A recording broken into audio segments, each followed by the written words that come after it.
Lunok ng laway. At kahit last day na ng magpasikat ngayong araw, ay tinodo pa rin ng host ang pagpapakitang gilas. May kantahan, pangkasama. Siyempre, yung pinaka-inihintay nating lahat ay ang announcement ng kung sino ang magpasikat champions ngayong taon. Naku, eto na nga, guys, eto na nga.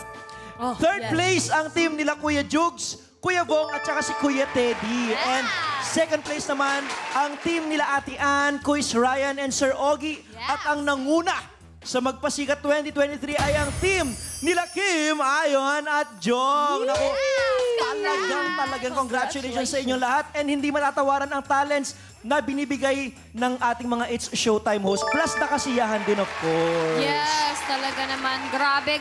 Congratulations sa lahat ng nanalo. I'm so happy. Super happy talaga. Proud na proud kami sa iyo. Proud din ako sa kanila. Naman, totoo yan. Super. Lahat tayo, lahat kami parang pagod. Lalo yung mga staff, grabe. I'm so proud of you guys. Yung mga staff natin, ha? Yung mga art dep natin, yung mga janitors natin sa Showtime, congratulations po sa inyong lahat, sa lahat na bumubuo. Congrats para sa lahat. Yes. We're so thankful and of course, maraming salamat sa mga katropais natin dyan na nanood din. Ayan, may tanong si Jiffer para sa'yo, Sean. Ayan, Sean. Para kay Sean, gaano kalaking pressure para sa'yo ang 2023 magpasikat performance mo? Ayan, since ito yung first magpasikat ko na talagang kasama ako sa group, grabe yung pressure ba? Kasi ikaw yung mismong gagawa eh. Pero sobrang saya ko kasi tawag dito, yung pressure na, ano siya eh, good pressure. Oo, As tama in, naman. parang hindi mo siya mafe-feel na parang pangit talaga. Masaya talaga akong ginagawa siya since pinagawa nila sa akin yung gustong-gusto ko rin naman ginagawa, which is singing. Kaya ayun, talagang gustong i-showcase ni Meme mismo din na parang yung God-given talent. Totoo yan. Pero alam mo kasi nagkakasama kami ni Sean sa isang segment before, tapos nagkukwentuhan kami. Kaya nung kumanta ka, tapos yung message nung nung prod mo, naiyak talaga ako. Walang halong joke. Naiyak ako para sa'yo. Proud ako sa'yo, Sean. Thank you so much, Kuya Wise. I love you so much. Love you to Sean.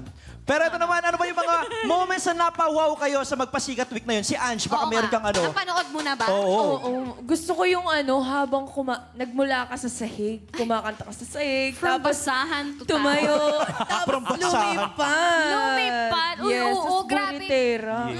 Grabing achievement din yun kasi tawag dito, first time kong kumanta ng nakasabit, tapos birit-birit ka pa. Birit ka, di ba? Ang galing. Lumilipad. Oo. Tapos mag-pretend tayong hindi malamig. Tama, oo nga naman, no? Oo. Ikaw, Jiffer. Ako, gustong para may wow factor sa akin, yung sa Team JKI, yung nagsasabit sila sa Oo, sa bars. Yeah, sa bars. Kasi parang doon palang, choreography pa lang, sobrang hirap na noon. Tapos sabay-sabay pala. Ano po yan? Parkour. Parkour Ano ang yun? tawag doon. Alam ko lang yung pangsulat eh. Oo, tama.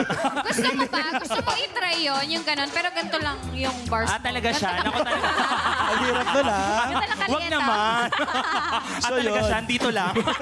So yun yung napawaw ka. Oo, sobrang wow sa akin yun. Yes. Well, ako kahit hindi ko tinatanong. Ay, hindi. Sige, Alam mo, na-amaze talaga ako dun sa AI. Nila Kuya Bong, Jukes at saka Teddy. Totoo, ako din. Very talaga. relevant. Very ngayon. relevant. Tsaka bigla akong na-miss yung mga komedyante na napapanood natin dati. Yes. So parang yun talaga. pinalik nila tayo doon sa past. Yes. Ang sarap ng pakiramdam. Grabe, sobrang ganda. Sobrang saya. Lalo kung sa live nyo talaga yung nakikita. As in, Totoo. grabe, goosebumps. Lahat ng Yes. performance. As in, Yes. super duper. Oo, pero guys, ayan. Kung meron kayong mga concept na naiisip naman na pwedeng gawin in the future, ano yung gusto nyong gawin? Bigla ang tanong, di ba? Ang hirap. Oo, bigla na. Bakit hindi? Ayan ang pinakamahirap sa lahat. Mag-isip. Ng concept? Ng concept. Oo. Ng concept talaga. Ang galing nun, ah. Ako may naisip na ako. Anong concept yan? What if yung Pie family kasama sa Magpasikat sa show? Tama!